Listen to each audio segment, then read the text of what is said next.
عمران خان صاحب نے اپنے بیان میں ایک میں کہا جو ہمیں انٹرویو دیا کہ وہ نیوٹرل ہے، جنرل باجوہ نیوٹرل ہے، جمہوریت کے ساتھ ہے، اس کے ساتھ ہے، اس لیے ہم ان کو باجوہ ڈاکٹرین کو جو ہے وہ سپورٹ کرتے ہیں. لیکن آپ یہ دیکھیں کہ ایک دفعہ ایک وہ وقت بھی آیا جب وہ نیوٹرلٹی کو انہوں نے گالی بنا دیا، تو یہ کیوں ہوا؟ دیکھیں، پہلی بات تو یہ ہے کہ جتنی تنقید جب جنرل باجوہ صاحب سرونگ آرمی چیف تھے اس وقت ہم کرتے تھے، اخلاقی طور پہ ابھی بھی ہمیں اتنی کرنی چاہیے. اگر اس وقت ہمیں اتنی اخلاقی جرات نہیں تھی، ہمیں ابھی یہ نہیں کہ جو ہی وہ ریٹائر ہوئے تو ہم سب اپنی تلواریں نکال لیں.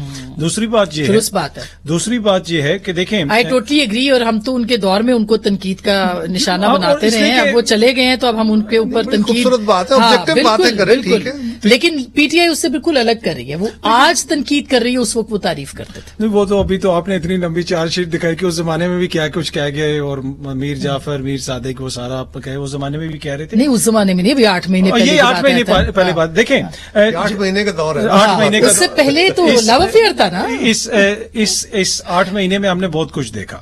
اب ایشو یہ ہے کہ یہاں پہ اب آگے ہم نے کس طرح بڑھنا ہے. ٹھیک ہے، پی ٹی آئی الزامات تو لگا رہی ہے. ماضی میں قائرہ صاحب کی جو ایک حکمراں اتحاد ہے وہ بھی ان کو سلیکٹر کہتا رہا، خان صاحب کو سلیکٹڈ کہتے رہے. کیا کچھ چیزیں خان صاحب کو بھی سمجھ آ رہی ہوں گی جو میاں صاحب گلے شکوے کرتے تھے؟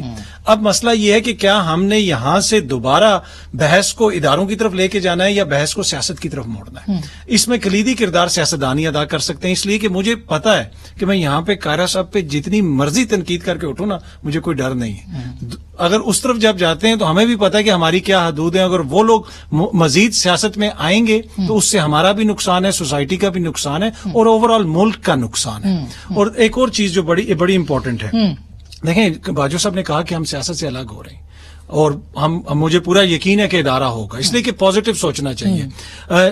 وہ کس حد تک الگ ہوں گے آنے والے دنوں میں پتہ چلے گا. لیکن جو اسٹیبلشمنٹ کا جس قسم کا کردار ہماری سیاست میں ہے نا، جو حالیہ برسوں میں ہماری آنکھیں کھلی ہیں نا، وہ ماضی میں کبھی نہیں کھلی. اس لیے کہ ماضی میں یہ ہوتا تھا کہ آپ کے ہاں فوجی حکمراں آ جاتے تھے، ان کا ایک کردار ہوتا تھا. اب ایک طرح سے سولین ادوار چل رہے ہیں. یہ ہائبرڈ رجیم تھا، پچھلا 4 سالہ جو تجربہ تھا یہ ایک ہائبرڈ اس سے رجیم. پہلے بھی کوئی جو ہے نا، اس سے پہلے بھی یہی اس کچھ، سے پہلے بھی دودھ اور شہد کی اور ابھی بھی جو نظام ہے، ابھی بھی جو بالکل. قائرہ صاحب کی حکومت ہے، محترم فارن منسٹر صاحب نے کھڑے ہو کے کہا کہ علی وزیر کو چھڑوانا ہے تو کہیں اور جا کے کرو. انہوں نے خود کہہ دیا نا، انڈرمائن کر دیا ڈیموکریسی کو. وہاں پہ وزیر قانون بھی بیٹھے ہوئے تھے. تو ابھی بھی یہی ہے، ابھی بھی آپ کسی سے وزیر قانون کو جانا بھی پڑا.